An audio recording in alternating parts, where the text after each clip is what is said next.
Esse é o relatório de saúde da semana epidemiológica 17, que compreende de 26 de abril de 2026 a 2 de maio de 2026. Nesse relatório, vamos falar sobre síndrome gripal e síndrome respiratória aguda grave, arboviroses, sarampo, doença diarreica aguda e alerta ambiental. Dando início com o cenário da síndrome gripal no Brasil, o boletim epidemiológico do Ministério da Saúde trouxe os vírus respiratórios detectados na metodologia RT-PCR por semana epidemiológica de 2026.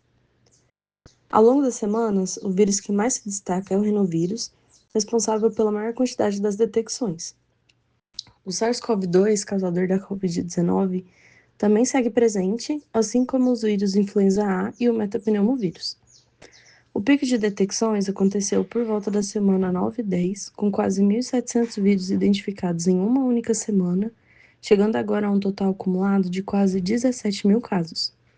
Desde a semana epidemiológica 10, os números estão caindo, no entanto, o cenário ainda é de circulação simultânea de diferentes vírus respiratórios, o que reforça a importância da vacinação e das medidas de proteção. Sobre a síndrome gripal causada especificamente por Covid-19 no Brasil, os dados mostram que o país teve um aumento de casos no começo do ano, nas semanas 7, 8 e 9, com cerca de 5 mil casos em cada uma, e desde então os números de casos estão em queda. Vale lembrar que os dados das últimas semanas ainda são preliminares, então os números podem mudar, mas o nowcasting, uma técnica de estimativa, indica uma tendência de diminuição mesmo. Já a síndrome gripal aguda grave apresenta uma tendência clara de crescimento, com aumento progressivo dos casos confirmados pela média móvel. Esse aumento é mais expressivo nas crianças, principalmente naquelas com até 2 anos de idade, com níveis altos a muito altos de incidência. A faixa de 2 a 4 anos segue padrão semelhante, enquanto crianças de 5 a 14 anos apresentam crescimento mais moderado. Nos adultos, a incidência ainda se mantém em níveis baixos, porém com discreta elevação. E entre idosos, observa-se aumento recente, passando de níveis baixos para moderados, o que é epidemiologicamente relevante pelo maior risco de complicações.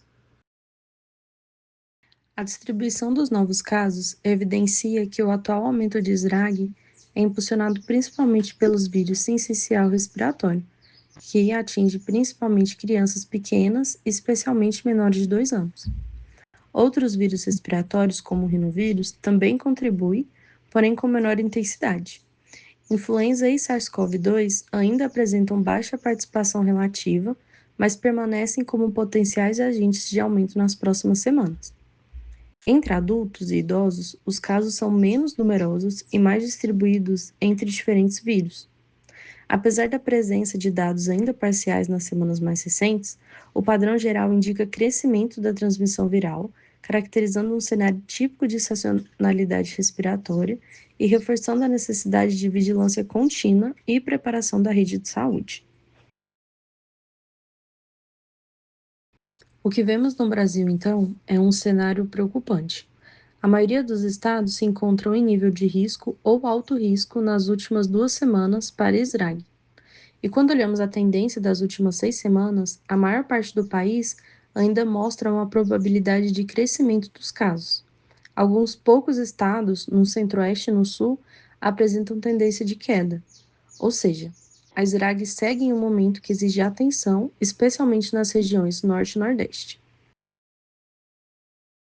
Já no Distrito Federal, a distribuição dos vírus que causam a síndrome gripal, identificados pela Vigilância Sentinela de 2025 e 2026, mostra uma mudança no padrão de circulação ao longo do tempo.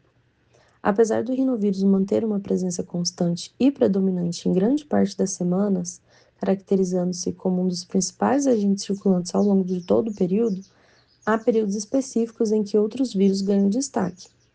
A principal diferença entre os 2 anos é o metapneumovírus, que teve um aumento expressivo nos números de casos na semana 45 de 2025 e desde então mantém sua detecção próxima a 25% em quase todas as semanas. Essa proporção diminuiu recentemente, a partir da semana 11, onde a detecção do vírus sincicial respiratório começou a aumentar.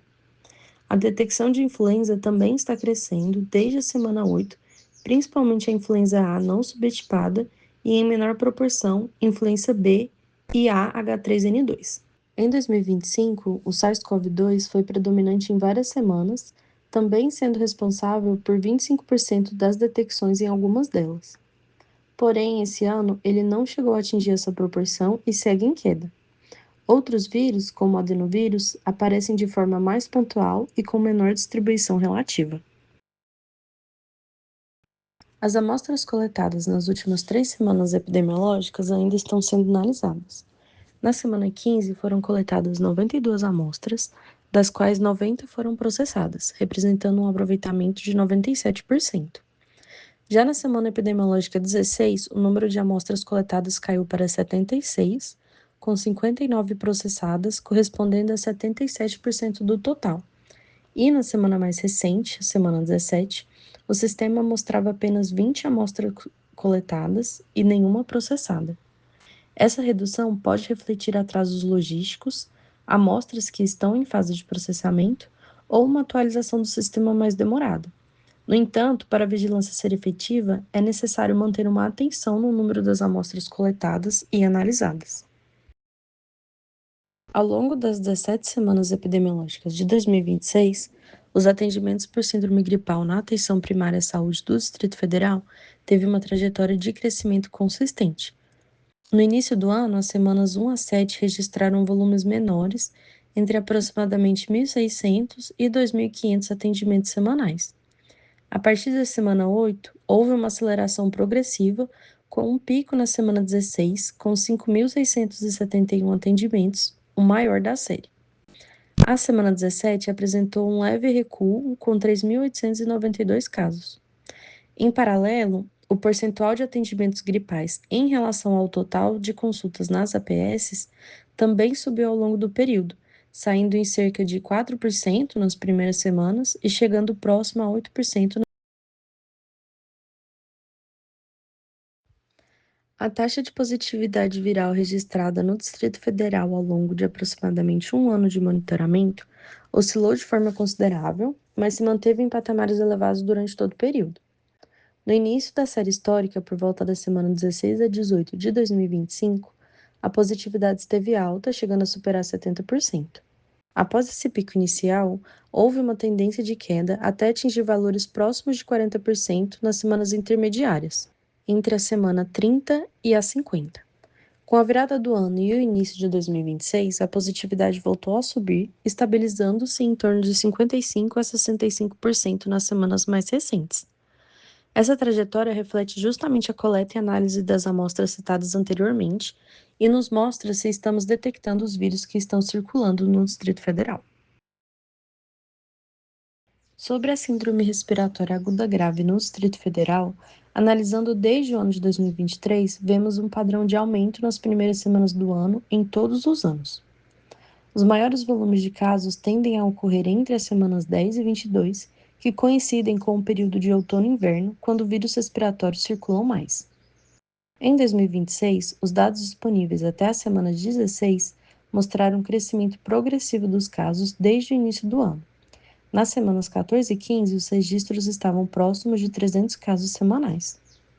O número de casos na semana 16 é inferior ao esperado em relação à tendência anterior, mas isso se deve aos atrasos na notificação dos casos, de forma que o número ainda deve aumentar. Comparando os anos, o comportamento observado em 2026 até o momento é semelhante ao padrão registrado em 2024 e 2025 no mesmo período.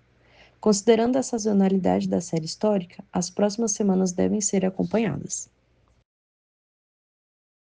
Com relação aos vírus detectados nos casos de SRAG, temos participação simultânea de múltiplos vírus respiratórios, mas a distribuição é mais concentrada em alguns agentes, como rinovírus, vírus sincicial e metapneumovírus.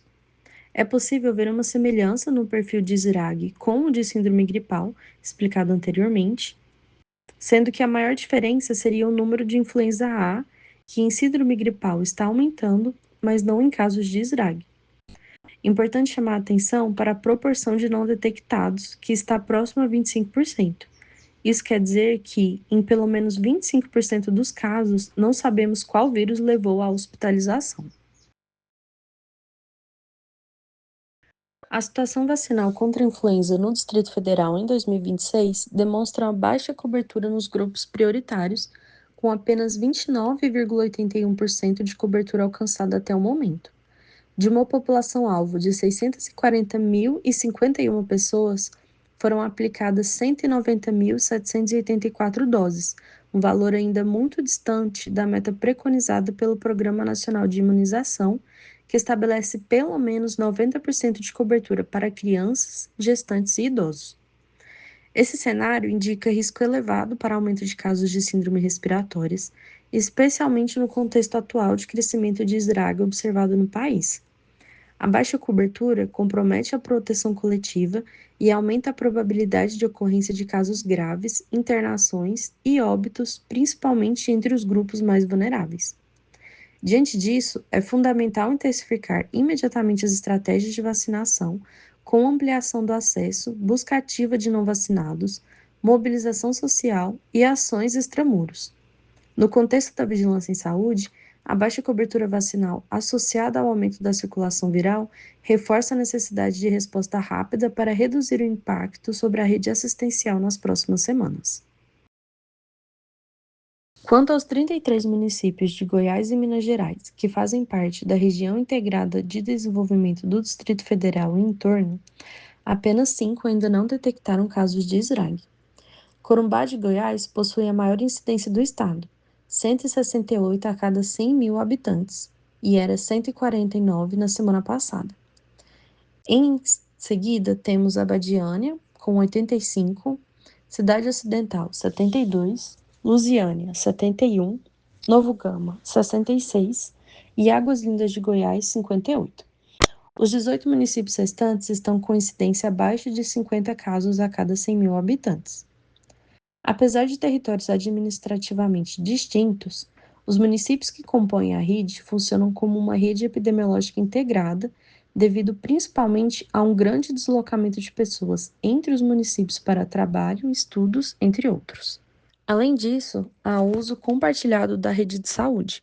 O Distrito Federal muitas vezes funciona como um polo assistencial, onde casos de outros territórios podem ser diagnosticados ou internados no DF, misturando a vigilância, a demanda por leitos e os desfechos. Ou seja, é imprescindível que o Distrito Federal atue de forma integrada com os municípios da rede, para antecipar cenários de aumento de esrague e mitigar seus impactos na rede de saúde. Entrando agora no cenário das arboviroses, o Brasil registrou um total de 122.720 casos prováveis de dengue entre as semanas 12 e 16 de 2026. A pressão epidemiológica continua extremamente alta no Tocantins e em Goiás, que apresenta coeficientes de incidência críticos superiores a 300 casos por 100 mil habitantes. Na sequência, Espírito Santo e Mato Grosso do Sul completam um grupo de maior atenção, evidenciando a persistência da transmissão nessas unidades da federação. Analisando os casos que exigem internação imediata, entre as semanas 12 e 16 de 2026, o estado de Goiás continuou concentrando o maior volume absoluto de casos graves e com sinais de alarme, somando 314 ocorrências. Entretanto, Minas Gerais apresentou o maior coeficiente de incidência do grupo, chegando a 5,1. Quanto aos óbitos por dengue, o estado da Bahia registrou o maior número absoluto, 4 óbitos, mas é o estado do Mato Grosso que apresenta maior letalidade em casos graves, 6,52%. Esses números reforçam a necessidade de monitoramento constante e de um manejo clínico ágil para evitar que os casos com sinais de alarme evoluam para desfechos fatais. Voltando o nosso olhar especificamente para o Distrito Federal, os dados consolidados até a semana epidemiológica 16 de 2026 revelam 4.412 notificações e 2.710 casos prováveis da doença, o que leva a uma incidência média de 85 casos a cada 100 mil habitantes no Distrito Federal. Há uma concentração preocupante nas regiões de saúde leste e oeste, com incidências de 143 e 128, respectivamente. Enquanto isso, a região central mantém o menor índice, com apenas 11 casos a cada 100 mil habitantes, o que evidencia um comportamento distinto entre as diferentes zonas da capital. Quanto à chikungunya, o Brasil registrou até a semana epidemiológica 17, 36.096 casos prováveis. O estado do Mato Grosso do Sul permanece como o principal ponto de atenção, apresentando o coeficiente de incidência mais elevado do país, com 316 casos por 100 mil habitantes, seguido por Goiás, com 119.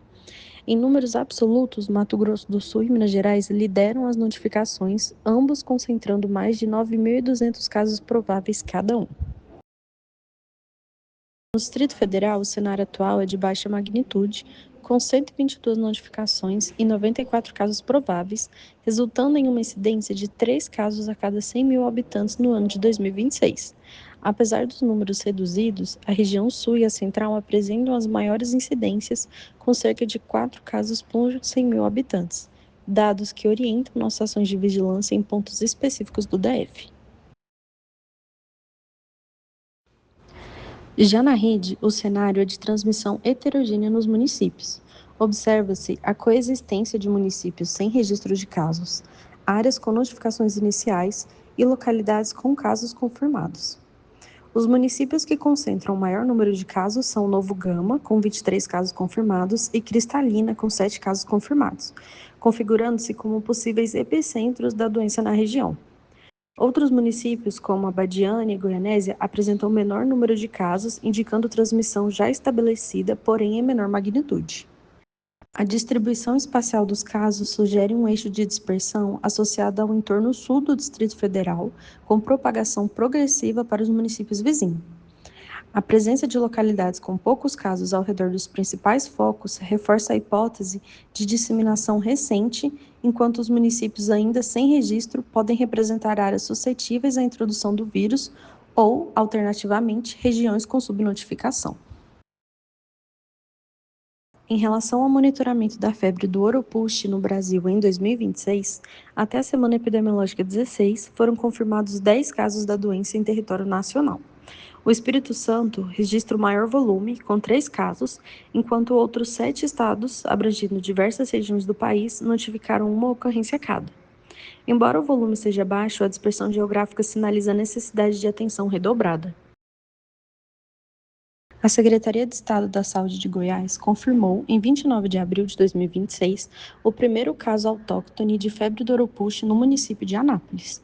O paciente foi admitido em 24 de março com exantema, febre e tontura, com posterior confirmação de diagnóstico pelo LACEN. A detecção em Goiás reforça a situação como agravo de distribuição geográfica em expansão e indica a necessidade de incorporação sistemática da doença nos algoritmos de investigação de síndromes febris aguda. Quanto à febre amarela, os casos no Brasil em humanos e primatas não humanos não aumentaram na última semana epidemiológica. Temos um cenário de 2 casos em humanos no Pará e 6 casos em São Paulo, onde 4 do total evoluíram para óbito, ou seja, 50% de letalidade. Já Minas Gerais registrou 9 casos em primatas não humanos. Pensando no Distrito Federal, 3 dos municípios de Minas Gerais com casos em primatas fazem parte da região integrada de desenvolvimento do Distrito Federal e entorno, a REDE, e a continuidade de áreas naturais e de cursos d'água podem facilitar a propagação de febre amarela silvestre entre regiões. No momento, ainda não foram identificados primatas com a doença no DF, porém, o cenário é preocupante e traz implicações para a vigilância epidemiológica. É necessário o monitoramento dos primatas, a intensificação da vacinação e a vigilância de casos suspeitos em áreas rurais e periurbanas. O Brasil como um todo está com a cobertura vacinal contra a febre amarela abaixo da meta de 95%, recomendada para garantir proteção coletiva e interromper a transmissão em áreas de risco. O norte e o sudeste são as regiões com a menor cobertura, atualmente 74% e 80% respectivamente. Esse déficit de imunização aumenta a probabilidade de ocorrência de casos humanos, como visto nos casos registrados, que são de pessoas não vacinadas. Com relação aos municípios com casos registrados, a cobertura vacinal também é heterogênea. A FA no Pará apresenta a menor cobertura registrada, quase 51%, seguido por Cruzeiro em São Paulo com 75%. Em contraste, em Minas Gerais, dos municípios afetados pela doença, apenas 2, Arinos e Pirapora, estão abaixo da meta de 95% de cobertura vacinal.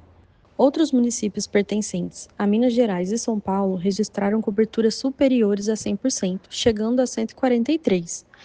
Isso não deve ser interpretado como proteção ampliada, mas como artefato de mensuração explicado pela vacinação de residentes de municípios vizinhos, desatualização dos denominadores populacionais ou inconsistências nos sistemas de registros.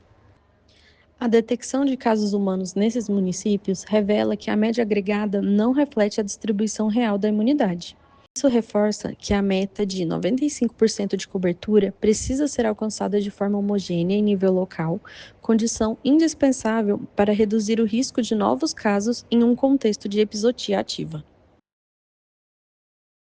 Agora sobre a sarampo, a atualização mais recente do CDC mostra um registro de 1.814 casos nos Estados Unidos até o momento. Esse número já corresponde a 80% do total observado em 2025, de 2.276 casos. Apesar do elevado número acumulado, os dados mais recentes apontam uma redução no volume de casos. Em abril de 2026, foram notificados 90 novos casos. Temos, então, uma diminuição recente na intensidade de transmissão, embora o elevado acumulado anual evidencie a manutenção da circulação viral e a ocorrência de cadeias de transmissão ativas. Carolina do Sul continua sendo o principal epicentro do surto, reunindo 668 casos, o equivalente a quase 40% do total registrado. Em seguida, sobressaem Utah, com 431 casos, Texas, com 180, Flórida, com 134. Uma análise espacial evidencia a concentração dos casos em estados específicos, enquanto grande parte do território apresenta baixa incidência. O cenário reforça a necessidade de altas coberturas vacinais e vigilância epidemiológica oportuna para a interrupção da transmissão. No México, o número acumulado de casos subiu de 9.942 para 10.275, um aumento de 3,3%. Entretanto, na análise semanal, houve redução de quase 15% nos casos novos, que foi de 343 para 292 na semana 16. Já o número de óbitos subiu para 10 no total dos casos confirmados. Jalisco e Chiapas seguem como as áreas com maiores incidências. Também temos um número grande de casos confirmados de sarampo na Guatemala. O surto foi identificado a partir de um retiro religioso em dezembro de 2025, com o primeiro caso confirmado em janeiro de 2026, com rápida disseminação subsequente, intensificação da busca ativa de casos e ações de vacinação em blocos para controle da doença. Observando o número de casos, é possível identificar um aumento gradativo a partir da semana epidemiológica 1, que registrou 17 casos, até a semana epidemiológica 4, com 79. Das semanas epidemiológicas 5 a 8, foram registrados crescimentos nas casas das centenas. O pico da doença ocorreu na semana epidemiológica 12, com um total de 906 casos registrados, mas logo após houve um declínio progressivo.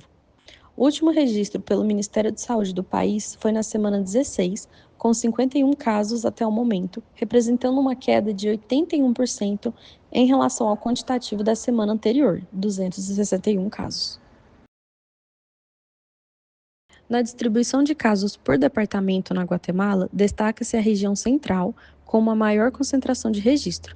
O departamento de Sololá, onde ocorreu o evento religioso de origem do surto, também se mostra entre os mais afetados.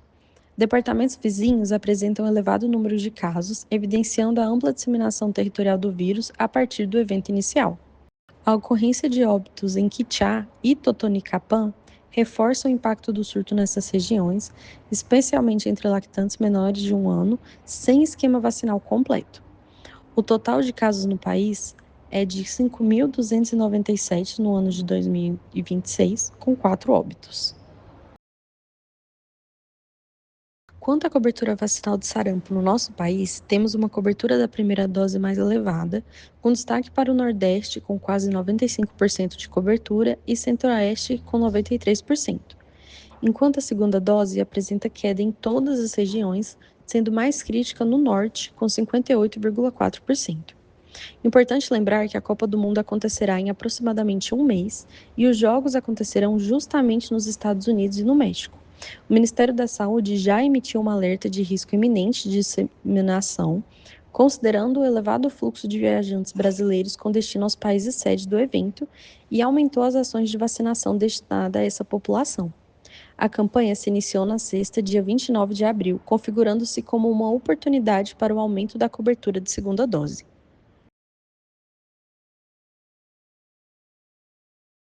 Em 28 de abril de 2026, a Secretaria do Estado de Saúde de São Paulo confirmou 2 casos importados de sarampo na capital paulista: um homem de 42 anos, residente da Guatemala, e uma lactente de 6 meses, sem histórico vacinal, com registro de viagem à Bolívia no início do ano. O volume de casos importados em apenas 4 meses de 2026 já iguala ao total registrado em todo o ano de 2025, sinalizando incremento no risco de introdução da doença no território nacional. No âmbito do monitoramento de agravos de interesse nacional, destaca-se também a situação das doenças diarreicas agudas. No período analisado da Semana Epidemiológica 1 à Semana Epidemiológica 16 de 2026, o Brasil registrou quase 3 milhões de casos notificados. Ao longo de todo o período, os casos mantiveram-se acima do limite superior esperado, baseado em uma série histórica dos últimos 10 anos. O comportamento da curva epidemiológica evidencia 2 momentos distintos: uma fase de ascensão progressiva entre a semana 1 e a semana 11, com um pico de quase 220 mil casos registrados nessa última semana, e uma fase de declínio a partir da semana 12, com quedas expressivas na semana 15 e 16, com cerca de 150 a 116 mil casos, respectivamente. Ainda que em declínio, os valores das semanas mais recentes permanecem acima do limite superior. A distância entre os casos observados e o limite foi particularmente acentuada entre as semanas 8 e 13, período em que o excesso em relação ao teto histórico superou 50 mil casos semanais em múltiplas semanas. Recomenda-se atenção continuada à evolução nas próximas semanas, com monitoramento do ritmo de declínio, para verificar se a tendência se consolida ou se há risco de nova elevação, especialmente considerando fatores sazonais e a entrada do período de outono e inverno em parte do território nacional. No Distrito Federal, o padrão das DDAs apresenta um comportamento parecido ao observado nacionalmente, com algumas particularidades. O DF registrou um total de 2.175 casos notificados entre a semana 1 e a semana 16, com os casos também mantendo-se acima do limite superior praticamente todas as semanas analisadas. A curva epidemiológica cresceu entre a semana 1 e 11, com pico máximo de 1.115 casos registrados na semana 11. A diferença em relação ao cenário nacional é que, a partir disso, houve declínio no número de casos, com os valores observados passando a se aproximar ou se situar abaixo do limite superior a partir da semana 13, chegando a 480 casos registrados na semana 16, o que sugere uma normalização do quadro local. Recomenda-se manutenção da vigilância ativa nas próximas semanas, com atenção especial ao comportamento da curva no início do período de inverno, historicamente associado a variações nos padrões de transmissão de doenças de veiculação hídrica e alimentar. Sobre o cenário climático no país, ao analisarmos os dados recentes sobre queimadas, vemos uma variação importante no número de focos ao longo dos últimos anos. Entre 2020 e 2022, houve uma redução progressiva dos registros, que voltaram a crescer em 2023, atingindo um pico expressivo em 2024, que apresentou o maior volume de focos no período analisado. Em 2025, ocorreu uma queda acentuada, mas em 2026 já é possível ver novo aumento, com crescimento de aproximadamente 16% em relação ao ano anterior. Esse comportamento está fortemente relacionado às condições climáticas. No outono, a tendência é de que ocorra uma redução gradual das chuvas e diminuição da umidade do ar, especialmente nas regiões centrais do país.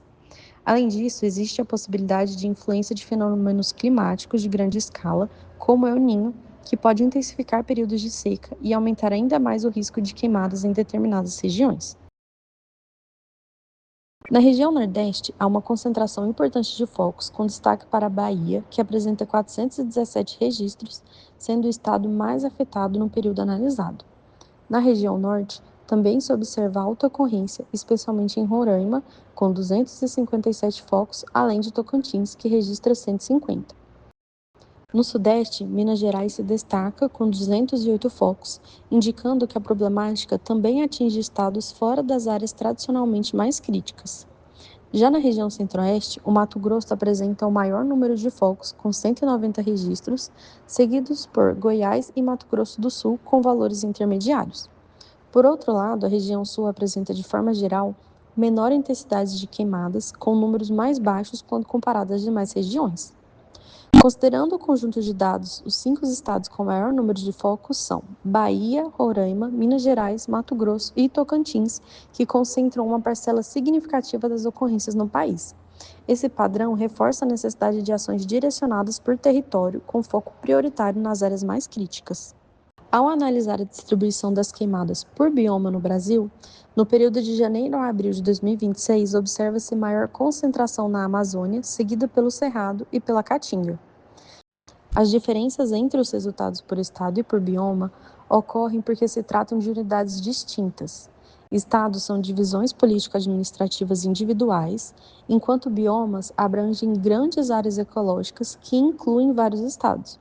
Por isso, mesmo que a Bahia lidere entre os estados, o bioma Amazônia apresenta maior total ao agregar áreas de diferentes estados. Além da quantidade de focos, é importante considerar seus determinantes.